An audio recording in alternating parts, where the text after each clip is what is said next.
Баку сравнивают с Дубаем. Это абсолютный бред. Он дешевле Тбилиси, здесь гораздо комфортнее, чем в Европе, а после того, как ты заплатил 2500 евро за кружку пива, он вообще идеален.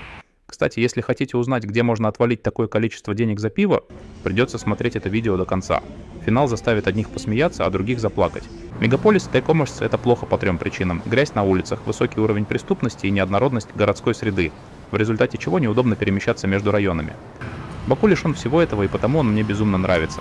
Здесь я нашел чистоту, которой нет в городах-миллионниках, старый город, который не рассыпается в труху, и серьезный подход к пропускной способности человеков на квадратный километр. Речь идет о выделенных полосах для общественного транспорта, подземных переходах и сохранившей уютность набережной.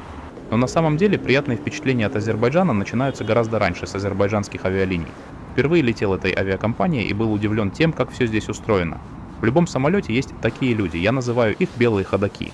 Они ходят 3 раза за рейс по нужде, 5 раз к экипажу и еще на закуску дают пару кругов по салону, чтобы размяться. На рейсе в Баку было в меру тепло, поэтому ходаки имели меньше поводов совершать свои паломничества в туалет.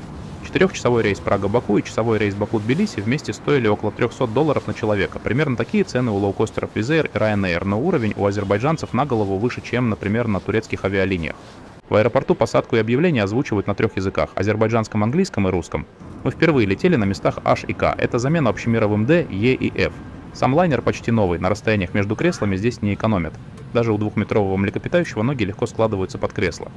Пилоты, кажется, одни из немногих умеют выравнивать давление в кабине, поэтому ушки у дяди почти не закладывало. В полет выдали маску для сна, наушники и беруши. Сразу после взлета принесли горячие влажные салфетки, чтобы протереть руки. Без доплат пассажирам наливают что угодно, от колы до виски. Стюарды весьма дружелюбны, даже не отказываются сниматься на камеру. Кормили вкусно говядиной или курица с рисом, гранатами и каштаном. Хорошее сливочное масло и десерты. Эта авиакомпания крайне рекомендована для длительных перелетов. Все, что досталось Баку от предыдущих исторических этапов и от Советского Союза, и от Российской империи в плане архитектуры, они бережно сохранили, поддержали и вписали в концепцию города. Глупо сравнивать Баку с каким-то арабским мегаполисом, который разово по проекту возвели посреди пустыни. Тут совсем другая ситуация. Конечно, и Баку не чужды амбиции, именно поэтому здесь появились, как и в Эмиратах, здания, которые видно из космоса. Но в остальном это нормальный хороший город с деревьями на улицах, широкими дорогами и комфортными городскими пространствами вроде скверов, площадей и парков. Если мы возьмем за мегаполис с самыми чистыми улицами на земле Ашхабад, вы там скорее всего не были, и придется поверить мне, там очень-очень чисто. А самым грязным назовем какой-нибудь южноазиатский, не будем называть конкретный город, чтобы никого не обидеть. Пусть он так и будет называться, безымянный мегаполис в Юго-Восточной Азии. Так вот, Баку будет следующим по частоте после Ашхабада без всяких сомнений. Говорю это исходя из посещения не менее чем 30 мегаполисов в своей жизни. Здесь идеальная городская среда в том смысле, что одна часть города плавно перетекает в другую, и нет той раздражающей в мегаполисах смычки между районами, из-за которых любой мегаполис-миллионник поделен на десятки мелких районов, где вы вынуждены перетекать из одного в другой, в лучшем случае на транспорте, а то и вообще никак из-за пробок. Старый город в Баку плавно переходит в деловой центр, а деловой центр аккуратно переливается в набережную. Пожалуй, единственное место в Баку, которое имеет смысл сравнивать с Арабскими Эмиратами, это как раз набережная. Именно с нее открывается вид на огромные и необычные здания, которые так или иначе стали символами Баку. Это башни в виде языков пламени, башня полумесяц, аэропорт в виде Капитолия и другие объекты. Только в Дубае не поет в прибрежном парке Муслим Магомаев, а значит, такой атмосферы в Эмиратах не создать. Ну а в деловом центре Баку я с удовольствием услышал песенку кота Леопольда про дружбу. Я не из тех, кто преисполнен ложной ностальгией по времени, которое ушло, но песни детства есть песни детства. Никуда их не выкинешь. А дружба — это вообще святое. Ближайшие к деловому центру Баку кварталы во многом похожи на Тбилиси, и тут опять же замечу, что нам всем предварительно сильно испортили представление о советской архитектуре. В период с 50-х по 90-е годы в прошлом веке строилось много одинаковых квартирных 5- и 9-этажек. И все усилия критиков советского урбанизма были направлены именно на эти безликие и однообразные, но вместе с тем и довольно дешевые в производстве многоэтажки. Однако деловые центры города в каждой из бывших советских республик сильно отличались и отличаются друг от друга, так как в архитектуру зданий, кроме общего стиля, вплетались и национальные мотивы. Именно поэтому Ашхабад отличается от Баку, Баку от Тбилиси, Тбилиси от Москвы и так далее. А вот с пробками в Баку бывает беда. В час пик город стоит, особенно в старой части, но есть автобусные полосы и метро, и мне кажется, передвигаться на них гораздо удобнее, чем тоскливо пыхтеть, глядя на жизнь из окна персонального автомобиля.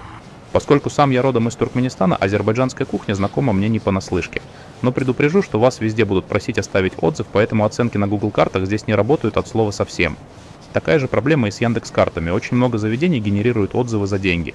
Кроме того, мы столкнулись в одном ресторане с весьма странным маркетингом, когда нас просили не забыть написать отзыв еще даже до того, как принесли еду. Тем не менее, почти везде вкусно, а за сервисом в столице Азербайджана особенно следят. Проблем с языковым барьером в Баку нет, практически все говорят на русском или английском языках. Опять же, базовое знание туркменского помогало мне понимать и то, о чем между собой говорят местные. Кстати, ничего плохого они не говорили ни о нас, ни о ком-либо еще. В целом, обстановка в городе дружелюбная, никаких волнений я не заметил. Люди на улицах выглядят довольно прилично, очень мало неформалов. Задумался, что людям с синей головой или панком в Баку будет труднее найти своих. По ощущениям, сравнивая Баку с тем же Тбилиси, можно отметить, что цены в ресторанах тут примерно на 20% ниже, но порции также отличаются в меньшую сторону. Если мы говорим об аренде квартир, сайт Numbeo подсказывает нам, что здешние цены на треть ниже тбилисских, а следовательно примерно похожи на цены в Батуми. Для того, чтобы приехать в Азербайджан, виза не нужна. А вот для того, чтобы задержаться, тут придется озадачиться. Через 2 недели нужно зарегистрироваться по месту пребывания в локальной миграции, так срок пребывания продлится до 3 месяцев. А для получения вида на жительство потребуется недвижимость стоимостью 60 и выше тысяч долларов. Это самый простой способ, но он далеко не единственный. Я видел многих мигрантов в 2022 году, тех, кто активно бросился покорять Турцию и Сербию, кому по каким-то причинам не подошла Грузия, и при этом ни одному из них не пришло в голову, что буквально в 2 шагах от них находится гораздо более комфортный с точки зрения среды и инфраструктуры и гораздо более лояльный с точки зрения легализации регион. Азербайджан — это теплая страна, город Баку — это чистый мегаполис. Здесь есть море, здесь есть Starbucks, здесь все не сложнее, чем в Анталии или Стамбуле, и тут нет языкового барьера. К тому же азербайджанцы не ужесточили, как турки, свое законодательство, в результате чего грандиозное количество экспатов единоразово должны были кто за сколько продавать свое жилье и продолжать дальше искать свое место под солнцем. Да и в целом, по моим личным наблюдениям, азербайджанцы гораздо более комфортные соседи, чем турки. Они более деловиты, подтянуты и дисциплинированы. Все это на первый взгляд, но думаю, что и в дальнейшем мнение мое не изменится. Другие мигранты активно выбирали Сербию, искренне надеясь, что там цивилизация и Европа. Хотя эти слова и не синонимы, но за гораздо меньшие деньги, с наличием Каспийского моря под боком и другими плюшками, вполне выгоднее, чем Белград всегда смотрелся Баку. Я не живу в этом городе и совершенно не заинтересован в потоке мигрантов сюда, но согласитесь, тут есть над чем поразмыслить. Нефтяное государство в теплом месте с комфортной городской средой и сравнительно недорогой недвижимостью и жизнью, где вас понимают и говорят на одном с вами языке. Вообще же из всех городов бывшей Советской империи Баку, наверное, повезло больше всего. Они тут трепетно сохраняли все здания, обновляли инфраструктуру и создавали в мегаполисе уникальные пространства все эти долгие 33 года. При этом, несмотря на то, что Азербайджан, конечно, не такой зеленый и уникальный по природе, как Грузия, здесь все же имеются песчаные пляжи, безбарьерные пространства в большом городе и многое другое. Из Баку не ушли мировые бренды. Они, наоборот, зазывали сюда усиленно всех, от рядовых марок типа Tom Taylor до элитной бижутерии Граф. Здесь отлично уживаются на одной улице элитные марки посуды и мелкие крафтовые бренды. Что меня действительно впечатлило, так это даже не бренды, а отношение к чистоте. Первыми для себя новый несоветский Азербайджан, судя по всему, открыли индусы. Но это чистоте не повредило. В любом подземном переходе в Баку вы увидите рядом с табличками скорой помощи, в том числе и номер телефона, куда позвонить, если видите, что кто-то ссорит. Другой вклад в оценку мной чистоты внес тот факт, что когда мы шли по абсолютно чистому променаду, впереди нас шел сотрудник коммунальных служб. Он был без перчаток, видимо, его рабочий день уже был закончен. Однако он увидел на променаде одинокий фантик, и прямо голыми руками парень поднял его, изменил траекторию движения и бросил фантик в урну. Вот так здесь следят за чистотой. Шел вообще в другую сторону, остановился, поднял, выбросил. Тут есть над чем задуматься. Другое яркое впечатление – это мизерные цены на локальную еду. Если вы обычный человек, то питаться ежедневно в ресторанах вам само собой не по карману. Хотя, повторюсь, цены в заведениях тут не настолько высокие. Средний чек в ресторане на двоих выйдет примерно в 30-40 долларов. Но при этом на улице продают шаурму по цене от 1 до 1,5 долларов, кофе стоит от $1 за порцию, а пол-литра гранатового сока, который девушка выцеживала на моих глазах минут 5, обошлись всего в $3. Я очень хотел, но так и не добрался с обзором до проекта Сибриз, который находится рядом с Баку. Пока удалось лишь поглазеть на него на макете в торговом центре. Вообще, обозревать уникальные жилые комплексы – это одно из моих любимых занятий. Я посмотрел блогерские попытки на ютубе его обозреть, но пока так и не составил себе о нем мнение. А значит, там есть что посмотреть и посчитать. Если вам это интересно, напишите в комментариях, буду активнее проситься к ним на обзор. Безусловно, вас когда-то занесет в Азербайджан, и вот вам мой личный топ-3 того, что нужно попробовать. Это кебаб из барашка, кутабы в любом их проявлении. И, конечно же, сладкий азербайджанский плов с курагой и изюмом на десерт. Съесть его можно бесконечно много, но нужно понимать, что отзовется это тяжестью в животе. Кроме традиционно азербайджанских ресторанов, тут есть куча всего. Многие рестораны вполне себе конкурентны даже таким городам, как Москва и Киев. Есть, например, ресторан Новикова и знаменитый львовский шоколад. Работают все сети фастфуда от Макдональдса и KFC до Антре с полем. Почему азербайджанцы так тяготеют к обезличенной кухне с бургерами и пиццей, для меня загадка. Но пусть оно так и будет. Главное, что это делается не в ущерб местной кухне, а при желании есть где скушать борща. И даже хинкали подают грузинские рестораны в Баку тоже не редкость. Отдельно доставляет впечатление нейминг в Баку. Многие заведения здесь берут русские слова в качестве названия и пишут их азербайджанскими буквами. Так появляются уголок «Холодец» и многое другое. Смотрится довольно забавно.